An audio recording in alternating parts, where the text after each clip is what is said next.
Hello, everyone, and welcome to another edition of Cinema A to B. This is the big one, Alec. This is the big one. This is the one we've been waiting to talk about for weeks. For weeks. Ever since we launched the podcast, we've been waiting to talk about this.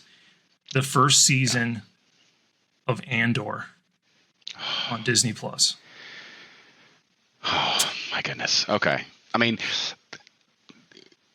everyone loves this show. Like, it has gotten nothing but praise. So if you're here looking for, like, we're going to talk bad about this, no, because I absolutely loved this show. Mandalorian is great. And I really liked Mandalorian. But this far and away, this is the better show. Like, hands down. I had an emotional experience at the end of season 2 of Mandalorian. I mean, we're talking, like, crying. And I don't cry ever in movies. Like, I can feel the heartstrings pull. I can, like, feel my eyes well up. I can feel the emotions. Don't cry. Never. I cried twice. Like, I watched it and cried by myself, and then I watched it with the wife and cried a second time, like at the end of The Mandalorian. Anyways, so that's beside the point. So that's Mandalorian. Okay, so that's Mandalorian. Yeah. Season 2 Mandalorian. Yeah. Sure. But, so I have high praise for Mandalorian, but Andor is far and away the better show in so many things. Huge Star Wars nerd, as you know.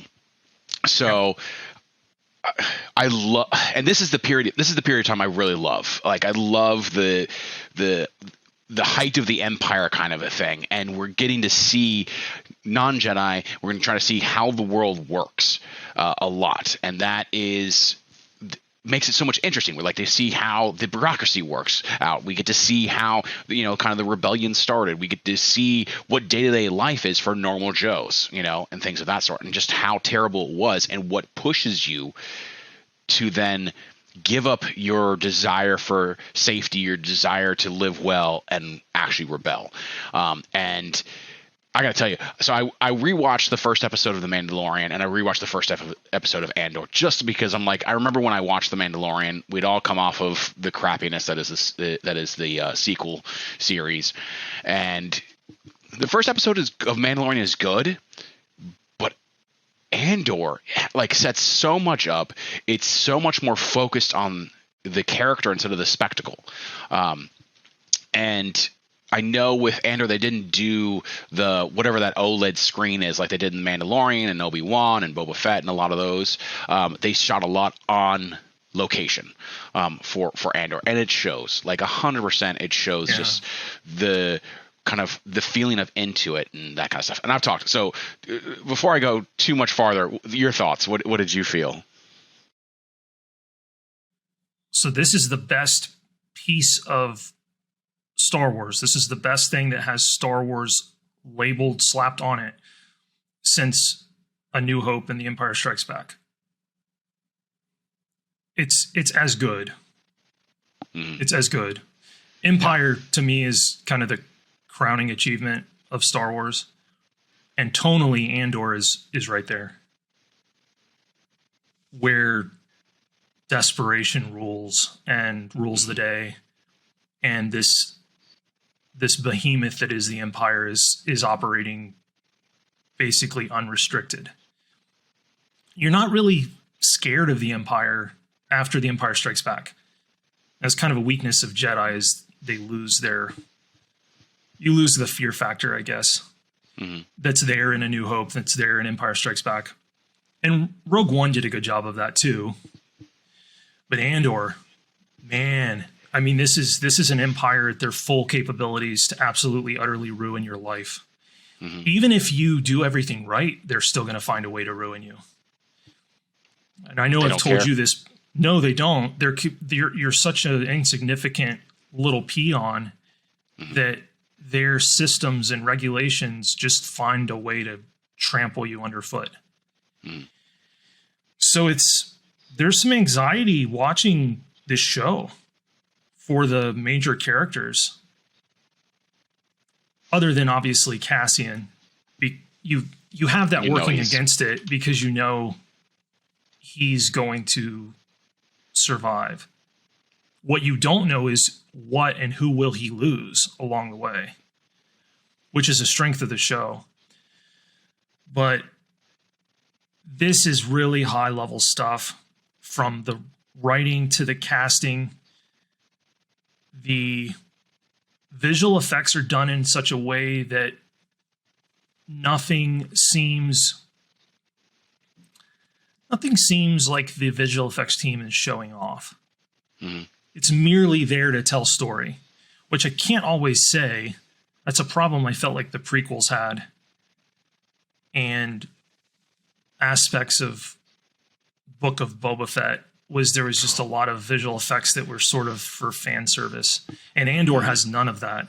If it doesn't serve the story and it's an effects piece, it's not there. They're not going to bother to shoot it. And real quick, Andor does have fan service. Like but it does it right. It is so subtle. It is so in the background. It's not like stupid Rise of Skywalker where it's like, let's give Chewbacca a medal because he should have gotten one in episode 4. Yeah, okay, we all know that, but that was so I hate that movie. I hate it. I hate it. I hate it. I hate it. I hate it. Like literally I hate it. It's terrible. And there's so much I hate about that movie. But like Andor gets it right. And one of the things I love about it is that big Star Wars nerd, as an expanded universe guy, I've read a lot of the books. I've played the role playing games.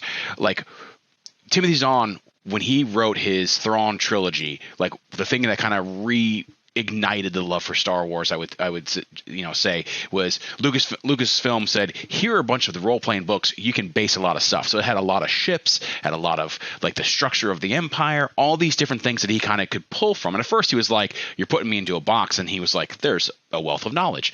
And this is what I feel like Andor does, is that it doesn't try to reinvent the wheel or let's make a new ship. It's like, hey, let's pull from some stuff, like it's taking planet names from Dark Forces video game, like, right, which I played, which was fantastic. It took a gun, like your main gun from Dark Forces, the Briar pistol, was in the show. I mean, like, again, this is like when I was a kid, I played this game, and now it's here in a show 20, 30 years later, and but it's, again, it's fan service. I love it, but it's not. See, but it's it not goes so past. It goes by my head because I've played Dark Forces, but I didn't notice stuff like that.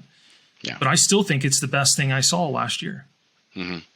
Hands down. I mean, and there's no close second.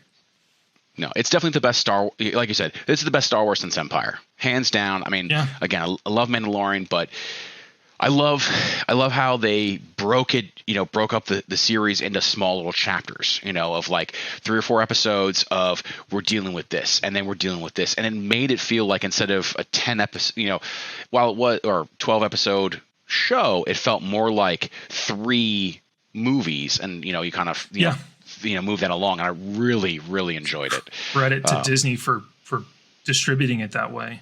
Yeah, and we teased this in an earlier episode when we brought up Andor, with their 3-episode drop to start Andor. Mm-hmm. And why was that so important? And it's because the end of episode 3 with the music score rising and the intercut is like the end of a Christopher Nolan movie. It's that good. The end of 3 was when I went, this is amongst the best things I'm going to see all year. And then obviously it ended up being the absolute best thing put to screen that I watched in 2022. The end of episode 3 really gave me the same kind of feels as The Dark Knight when Gary Oldman does that speech. Yeah. Where like about how he's not the hero we deserve, but it's the hero we need. Like that gave me a lot of feels. And I'll tell you right now, like I said, I don't cry that much. I cried at the season 2 Mandalorian, but a lot of it was nostalgia and all that fun stuff. But I definitely got close at the end of episode 3 of Andor, where I was just like. And it wasn't like, I wouldn't say it's heavy-handed, but it definitely it took 3 episodes to build to this moment, and they did a phenomenal job of kind of getting you there without doing some of those typical let's what am I trying to say, like build up to it in a very noticeable way, or like we're gonna tug on your heartstrings, where it was kind of very natural of like this is how his life is going, kind of a situation. Yeah, and they repeat that pattern 3 or 4 times through the course of what you said, it's 12 episodes, right? I'm pretty sure it's 12 episodes. If I remember so correctly. What they do very well, and I think it should be I have no problem saying this should probably be industry standard with how you do these series is they build over 3 episodes, they build to a crescendo, and then they pay it off at the end of episode 3. And then episode 4, things kind of calm down again. Mm-hmm. And then you're building again over 3 or 4 episodes, and you have another big payoff. And some shows do this really well. Why all of them don't is kind of beyond me. There's a formula here that works for these big budget streaming series. And it's to do that. It's the rise and fall over 3 or 4 episodes. And you mean all the while you're still building to that penultimate episode, which typically is like ends up being like the second to last episode. Mm-hmm. And then because they almost need another one to tie up loose ends before you're done with the first season or season 2. This thing is perfection with the way it rises and falls. And the performances are just crazy. I mean, I think I told you the only other actor that I could have envisioned in the role of Luthen, besides Stellan Skarsgård, was Gary Oldman. That's it. There's no one. There's not this long list of actors that I think would have brought the gravitas to that role. And obviously, Stellan crushes it. Oh, and so does Diego Luna. This is an expansion of this character. They all do. Like what's her who plays Mon Mothma? Genevieve O'Reilly. Like, my goodness. Like, she was almost my favorite storyline for the entire show. Like, I just wanted more of her. And I mean, this is coming, obviously I love Mon Mothma because, she was briefly in Jedi, but then a lot more in the books. And so it was great to kind of see her, stuff expanded. But Genevieve is amazing at this role. Like, to play the politician / starting rebellion kind of thing of, bouncing back and forth. Just, oof, my goodness. But yeah, everybody's good. and then Andy Serkis. Yeah. Oh, yeah. I mean, we all knew he was a good actor, right? Like, I had no concerns, but he's next level in that role. Yeah. I mean, the only time that I've actually seen him not do something like crazy voice kind of stuff was like Black Panther, and he played an over-the-top character. And so, like, it was fun and it was good. Like, I know he's a good actor, but like him just in his normal voice. Not him being him, but yeah, he's great.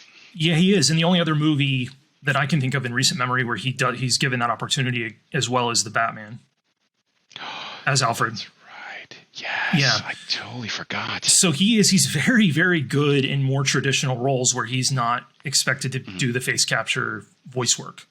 Yeah. He's very strong, very confident on camera. Clearly a seasoned actor that is aware of the way the camera will pull out subtlety. And the entire cast operates that way. This is a show of subtlety. Mm-hmm.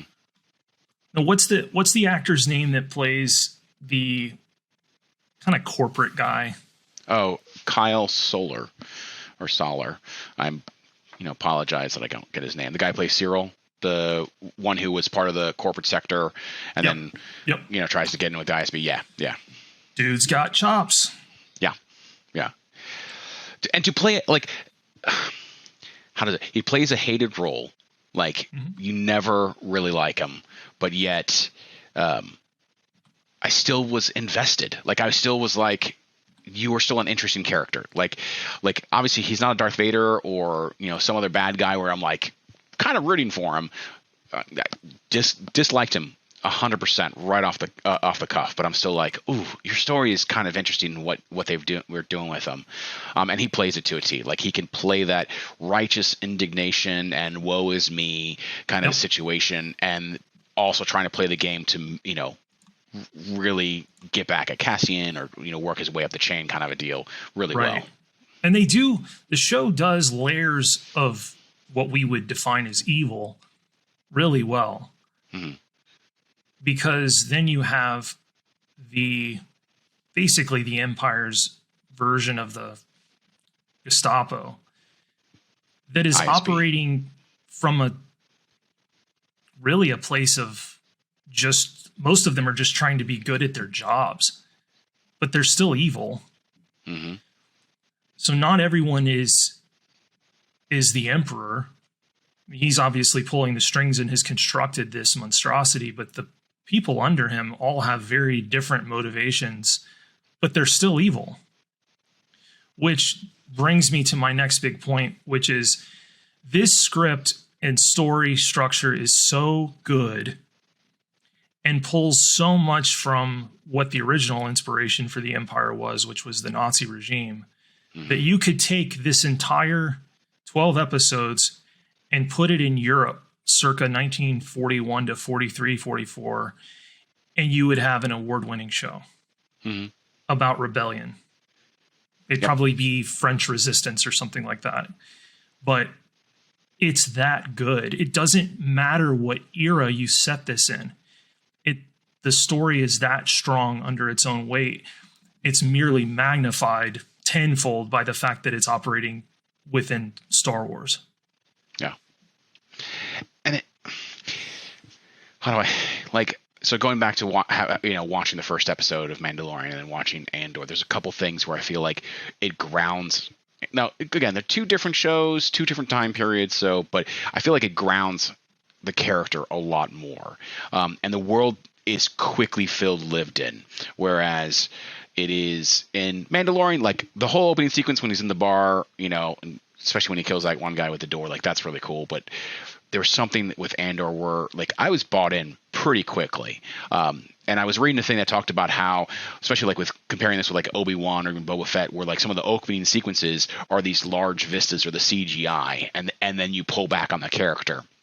Whereas Andor does the opposite, where it's open, basically, especially its opening sequence is the lights just going across, and then it pulls onto him close up, and then he walks, into frame more and away from the camera. The camera stops moving, and then you see the vista of that corporate sector, which totally made me happy because, again, there's a whole book from the Han Solo series that has a corporate sector authority. I was really mad that they didn't call it that because I was like, oh, that would have been perfect. But like, totally, in the world there can be corporate sector stuff, and then when things go wrong, the Empire says, we're going to take over now. You're an idiot. We're getting you out of the way. So, made my fandom. I am that nerd who's just like, well, that's not how that works. Even in this fictional world, like, no. Andor was like, no, this is how it works. This is perfect. Like, this show is just great. And I hate the kind of prequel stuff where, like you were talking about, like, we all know Cassian can't die in this at all. Like, because he's got to go to Rogue One, which is a great film. My favorite of the Disney ones. But, but I still was so invested in his character, and more so about how he transitioned, how he got to there, and less like, okay, just get to there. Like for the prequel Star Wars movies, it was more like, Anakin, can we just get you to Darth Vader the entire time? Spoiler, everyone, by the way, Anakin Skywalker is Darth Vader. Sorry, let that one out of the bag. We're going to edit that out. But I actually care. Like, I really want to watch more. Like, I don't want to get to Rogue One. I want to see more of Cassian, what he's doing, how he handles things, and how he gets from kind of where he's at to that really dark place where he's at in Rogue One. When he starts off, where he kills in an instant. I mean, which he does in this show, but he is dark in Rogue One. He's much more hardened by the time you Rogue One, and it's not hard to conjecture why that is. And we get, maybe 2 more seasons of Andor? I think so, yeah. Like, I know they were talking about, like, literally the show's going to end where Rogue One picks up, basically. Right. So, be interesting to see. And that'll be a fun watch at some point, is to like watch through all of Andor and then go right into Rogue One and see if that changes. Because I love Rogue One. It does have some flaws, and a lot of different flaws to it. So which I had some problems with, but Andor just have loved. Yeah, I can't really come up with any big flawed areas in Andor to discuss. I mean, the AK-47s in the heist, a lot of people were bitching and moaning about that. So it's a universe where the Kalashnikov was invented. Well, the news. True. Well, okay. So again, nerddom. Take it with a grain of salt. Nerddom. But there are bullets in Star Wars, like things. Yeah. There are slug throwers. That was one of the purposes of the stormtrooper armor. Is the stormtrooper armor doesn't stop lasers, as we all know, because they die all the time. But actually, it was built to stop bullets because not everyone can have a laser gun, even though it seems everyone does. I mean, that's kind of how this works. Right. But that was kind of one of the things. It is an armor against things, so it's not just for show. I mean, it is. And kind of coming full circle with how dangerous this Empire is. This is a show where stormtroopers don't miss a whole lot. Which the only thing that I could surmise that made sense to me of why do they not miss that much in the Andor and say Rogue One, but they do miss a lot in the original trilogy that I think is a fun fan explanation for me is the Force. Is at work with them not being accurate, shooting after our favorite group. Yep. Who's got two people that are Force sensitive running around in it. But yeah, this Empire, lethality to the max. And they don't care about anybody. No. And one of the things I really did like too is to kind of highlight that lethality. I was reading this, was that the creators and the showrunners didn't really feature a lot of Imperial technology or ships, like when the TIE fighters are flying through in the second 3 episodes when they're going to do the heist or whatever. Like, you don't really get to see them up close too much. Like, like when they're on the ground, like you see them in the background. So it's kind of this, they likened it to like a monster thing, like a monster thriller where we're just getting glimpses of the monster. We're not actually seeing the full thing. So it kind of boosts its, scariness. It boosts its kind of, frightening. And that's kind of what like they're doing with the Empire. Is like, they're not going, to push this and just put it out there. They're trying to like kind of keep it back a little bit. So it's always there that the Empire is out there. It could be right around the corner, which makes it a lot tenser than what it could have been. Yeah. And you only get a perspective of the Empire that the average person was. So a lot of it is always from the ground. Yeah. Which is a perspective for all the ships and technology that you, for whatever reason, you just didn't get a lot of in the original trilogy or the prequels as much. Like you referenced, those TIE fighters flying in. I believe they're coming from like a mountain, kind of behind a mountain range, and the sound design is really good too for that, where you can hear things coming, but you can't see it, and it just gives a fresh perspective on the Star Wars universe, and it ultimately it makes it feel more visceral, more real. Mm-hmm. And the other thing was, like you said, they shot so much of this on location. Yep. And then just enhance those locations with, I'm assuming, a little bit of CGI. But I love the way Star Wars looks when they make the effort to just go and shoot on location. It's just so much more convincing to my eye. And I get more invested because it just feels so much more believable. Yeah. Well, and we didn't go to Tatooine, so that really made me happy too. So, I mean, I think, and we didn't really have a desert planet. I mean, you could say Ferrix, I guess, was, but it was more of like reddish brown than the typical sand dunes and stuff like that. So, which made me happy. So we didn't, because I mean, even in Mandalorian and obviously Boba Fett and Obi-Wan and pretty much almost all the movies, except for Empire, go back to some desert planet, something that looks just like Tatooine, Jakku or whatever. I'm just done with that. Like, I'm like, there are thousands of planets in the galaxy. They don't all have to be desert planets. Can we get a little variety? And we really hit that, I think, with this. Yep.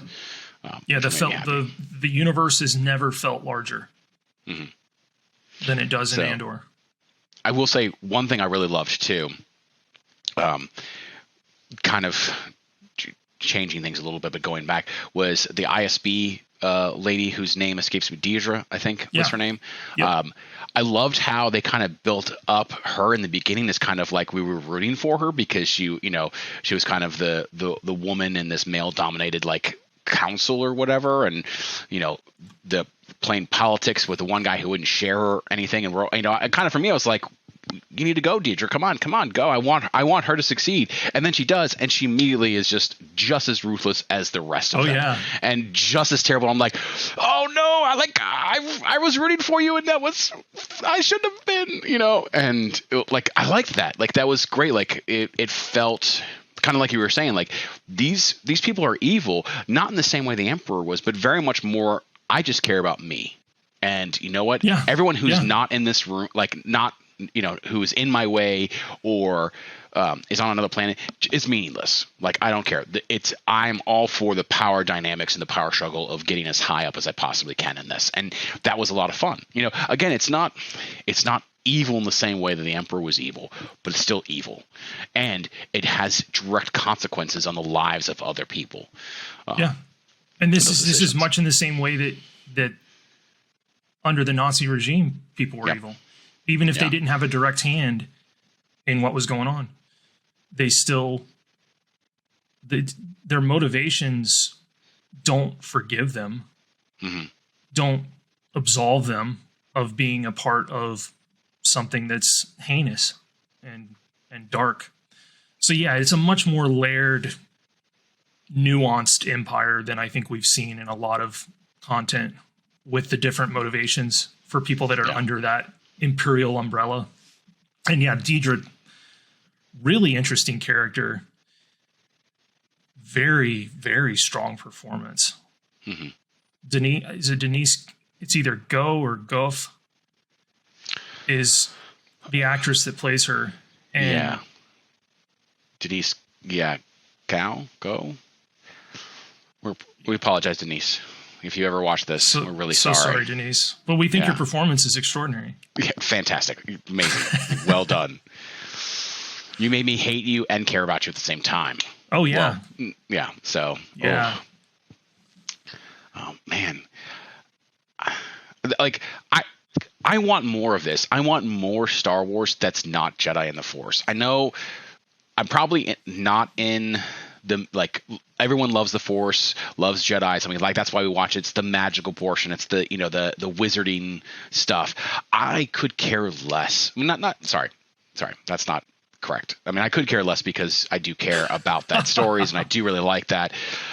But for me, I really like seeing characters that are not Force sensitive and seeing how they deal with the world. And I really like this high empire building. I'd like to even see shows that are like just after Jedi, like in the span of the 5 years in between Jedi and like Mandalorian or something, of like, how does, because it's not like the Emperor dies at Endor and then spoiler again, it dies at Endor and then the Empire just falls apart. Like it takes time, and I want to see them build, like the New Republic build into that. And there's so many stories that you can have that don't involve Jedi, that don't involve your main characters. But if they do, I mean, I'm going to tell you, there's a couple people that I think would be great villains, and we don't need to do that, anti-aging stuff. No offense, Mark Hamill. But, no. Like Sebastian Stan.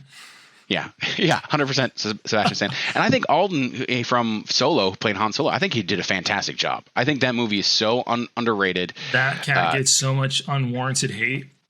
Yeah, he was great. The performance was there. People just wanted him. They got frustrated. He didn't look like Harrison Ford. Totally unfair. Yeah, and then he was close enough to like Harrison, like he got the essence of the character of Han Solo. Yeah. He didn't play it as Harrison. He wasn't trying to be Harrison. He was trying to be Han Solo, and as a young one, a younger Han Solo, and it worked. It was great. So, yeah. Disney, so hit and miss with this stuff, and I don't know what it is because, I feel.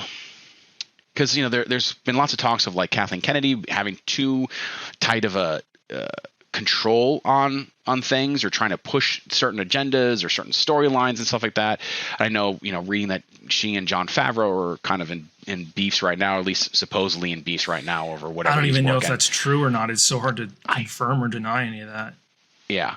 But I also know, like, I do have a big problem with like one-off directors or someone who's done something, like the showrunners for Andor. I haven't looked at I should see what they've done before, but where they've done something and then they're like, oh, that was great. You know what? You can just do whatever you want. And then their next product is not nearly as good, because I think some of that greatness comes from the studio or the head, the head or whatever is putting roadblocks, saying, I don't want you to do this. You can't go this direction. And not all their ideas are great, but they definitely got gold out of this process of, I don't know, I don't know much about if there was any battles of what they were talking about, or, storylines that didn't make it in because someone at Lucasfilm was like, no, or someone at Disney was like, no, we don't want this, take this out, or checking their work. Like, whatever was in place needs to stay in place, those checks and balances, because just giving someone, Taika Waititi, like Thor Ragnarok was amazing, in my opinion. But Love and Thunder, like, I feel like Taika, you do whatever you want for this one. You were super successful with Ragnarok. Love and Thunder is your baby. Just go for it. And it didn't hit. It didn't. No. I think some of that is that balance of, when you're just able to do whatever you want, no one's there to tell you that's crap. So. Yeah. But if I'd have told you 3 or 4 years ago that the writer-director of Michael Clayton would give us the best piece of Star Wars since Empire, would you have believed me? No. Would you believe me if I told you Tony Gilroy would give us this? No. But Michael Clayton is good. Michael Clayton is yes, very, it is. very no, excellent. It's tremendous. It's completely underrated. It's probably maybe Clooney's best role. Yeah. It's for sure his best dramatic role. But I'm going to tell you, we're going to tangent on to Michael Clayton just because you brought it up. The ending credits of Michael Clayton, where he's just in the taxi and he's, just acting, no talking, nothing, and just him driving in a taxi after everything's going down, is super difficult to just stay in character, not do anything, and just be that character. Mm-hmm. Like, that's more difficult than it looks. You're just like, oh, you just sit there and you look around. Like, no. Like, he's got to get through that emotions of what he's been through this entire trip. Sorry, that was a nice tangent, but that scene always amazes me at the end. Well, no, it's directly connected. Tony Gilroy, this is his baby. This is why Andor is so good, because he's really more known as a writer than he is a director. Mm-hmm. Well, it definitely shows. Yeah, and so now I think with the success of this, he wrote Rogue One. Yeah. Sorry. Yeah. With the success of this? No, with the success of this, I think you're going to see Disney really look at non-traditional writer-directors to hopefully bring into the fold if they're interested in playing in the Star Wars sandbox. Mm-hmm. And yeah, I would, if you had told me that the writer-director of Michael Clayton is going to come in and rock our world with a series prequel to, well, frankly, even with Rogue One, I wouldn't have believed you. And that's the challenge that the executives at these studios have, is they get tunnel vision, like I probably would, in who is deserving to play in the Star Wars world and who is not. And you are always going to lean towards these guys and gals that were doing fantasy or some other piece of science fiction or action. But are you going to hire the guy that specializes in dramatic writing? And probably not. But now I think you really have to take a close look at that dossier or index of dramatic, talented writer-directors that are specializing more in drama. Because you can do action. You can bring in folks to create action sequences that play. Yeah. But finding those people that can hit these emotional beats and these emotional notes so well with such precision, that's a smaller group. So Gilroy, thank you. Oh, thank you. Man. But to go back to Hit, like you said it multiple times, you can take this show, put it in Nazi Germany, and it works. And that's, the original Star Wars trilogy, it's a sci-fi or more of space fantasy than sci-fi, I would say.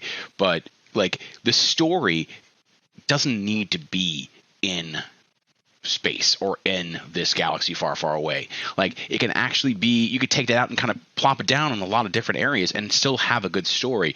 Where I think, like kind of you were talking about, like focusing on getting these sci-fi writers or these sci-fi directors or whatever, is that like that's the last focus you should have, is to make this sci-fi. Like, give it a good story that can play anywhere and it will fit in the Star Wars universe, you know? Yes. And that's what makes it so good. You know, that's what makes it so excellent, is because this is a story that could fit, and not just even Nazi Germany. I'm sure there's plenty of authoritarian governments across the globe, or, you know, across time and history, that this could play out, that this could easily fit. For sure. You know? This fits in Rome. This fits in Imperial China. This fits, over the last 2,000 years of human history, you probably could find a span in time to have this story of rebellion, and it would play out fantastically. So I agree with you. I think too many previous properties in Star Wars really just relied on the brand to carry it, where they didn't feel like they'd have to put in a bunch of effort to make it good. That just merely having Star Wars stamped on it, that it would be good. And that's just not true. We've already seen it. Well, I mean, and we've had it even from the guy who created it. I mean, the prequels are a hot mess. And I was rereading a documentary and stuff like that talked about it, and it was kind of going back, and it was saying that everyone who was in the room with Lucas when he was writing, not writing, but like when he was talking about it and making these things, they were like, who's going to argue with the guy who created this? He goes, but we should have pushed back on some of his ideas, because looking back, we all were like, I don't think this is going to work, or like, we don't really like this.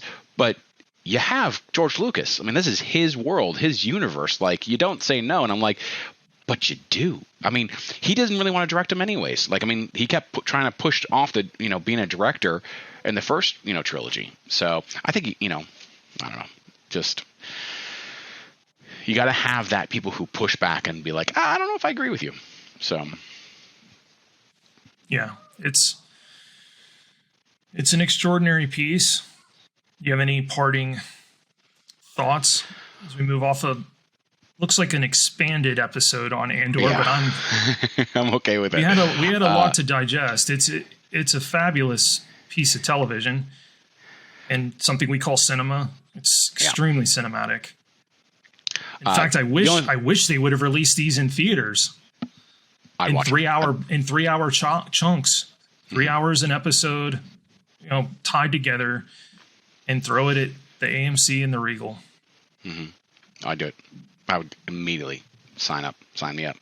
Yep. The only thing that I can't wait to see is when Cassian meets with K2SO, because man, Alan Tudyk as K2 just the best. I'm so excited. Yep. That relationship is fun. It is. Well, thank you for tuning in to another episode of Cinema A to B. We hope, if you have not seen Andor, and we probably just ruined it all for you, but that you'll watch it anyway. Yeah. But we're hoping most of you have already seen this spectacular piece of television, and we'll watch it again. Yeah, I plan to.